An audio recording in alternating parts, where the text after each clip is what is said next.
All right, Seattle Seahawks draft. I liked the Seattle Seahawks draft. I thought they had a good one.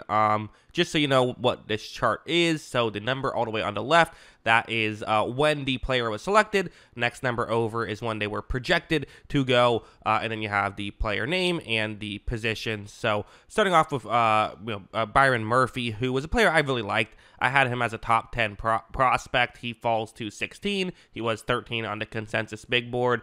And I'm surprised that, like with someone like, Jalen Carter, who was really hyped up last year, I'm surprised people don't view Murphy the same way, because I think he does a lot of similar things. I really think that they probably got, a potential elite level interior defensive lineman, which clearly matters given, what we've seen out of some of these other, I think the Chiefs have shown having a guy like that does a ton to your roster.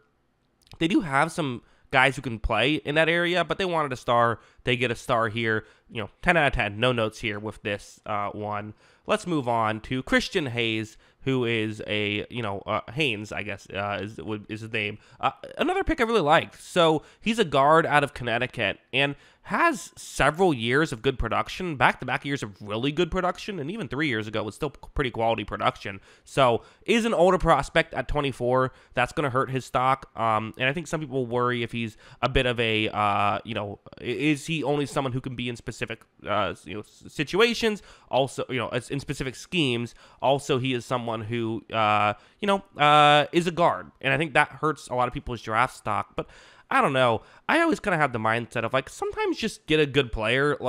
Especially when it comes to guards, there isn't really strong evidence to support that a tackle is more valuable than a guard. It's just people, obviously mindset wise, naturally value a tackle more. I think partially because, people feel as though injuries can happen more if a left tackle blows an assignment than if a guard blows an assignment. Okay, fair enough. Injuries can still happen, though, if a guard blows an assignment. Getting a good guard is important, and they needed a guard. Kind of a great pick. When the biggest negative on a player that you're drafting at pick 81 is the position they play, unless it's a special teams guy, that's usually a pretty good pick. So, yeah, I'm a fan of that.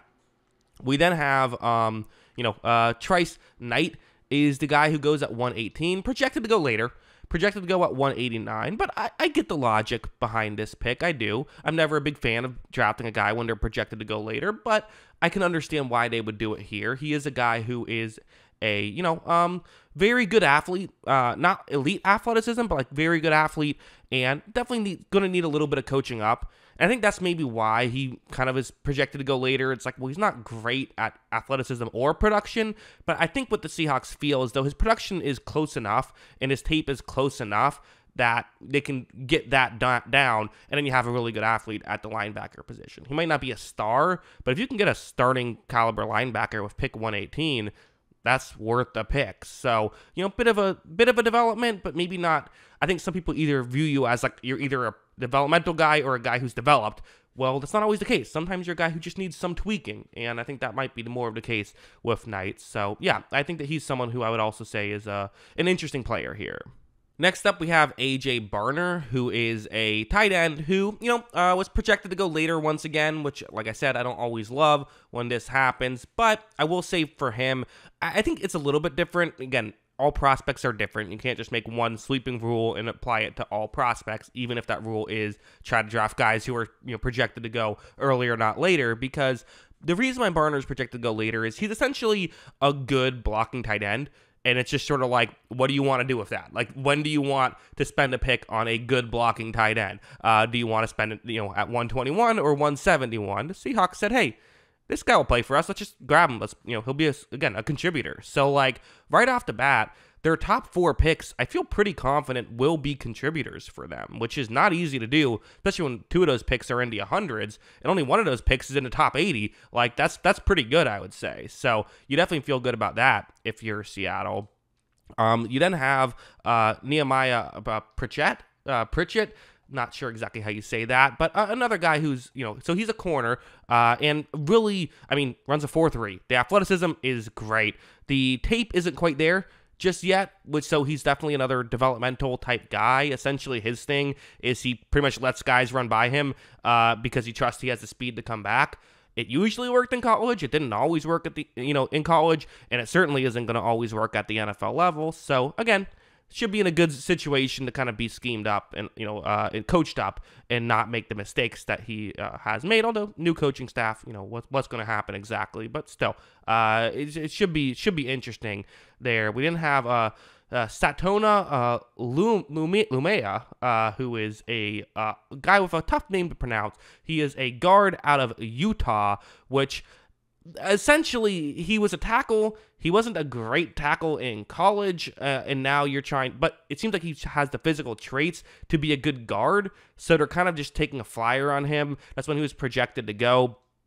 I'm not always crazy about these types of selections, but I'm not going to be someone who completely crushes it either, because there is some potential. And again, we're talking pick 179, so I get it. Next up, we have DJ James, the corner. So again, getting some more secondary players here, which is interesting because I don't think that's they could use some secondary players for sure, but there's also always the hope of, hey, DJ James is someone who runs a 4.4 and a low 4.4, 4.42, is a good athlete. You wonder if he can contribute on special teams, that kind of stuff, right? Was projected to go a lot higher, and I'm not sure exactly what happened and why he fell so much. I did not evaluate him when I did my best corner rankings, even though usually if a guy's ranked 109, I will evaluate. So I'm not sure why I missed him, but either way, I did miss him, but seems like someone who does have athleticism. Only I guess 6 feet 175. I think that's from what I understand what turns some teams off of him, but still, for him to fall all the way to 192, he has enough traits. It feels like he's someone that had enough, was still a solid player in college. A little surprising he fell as far as he did. Then Michael Jarrell, who was projected to go in the 600s. Obviously, there are not that many picks. That's just where he ranked as a prospect. I believe the consensus big board only goes to 670 or something like that. So it's, he just made the cut to even get on to consensus big board.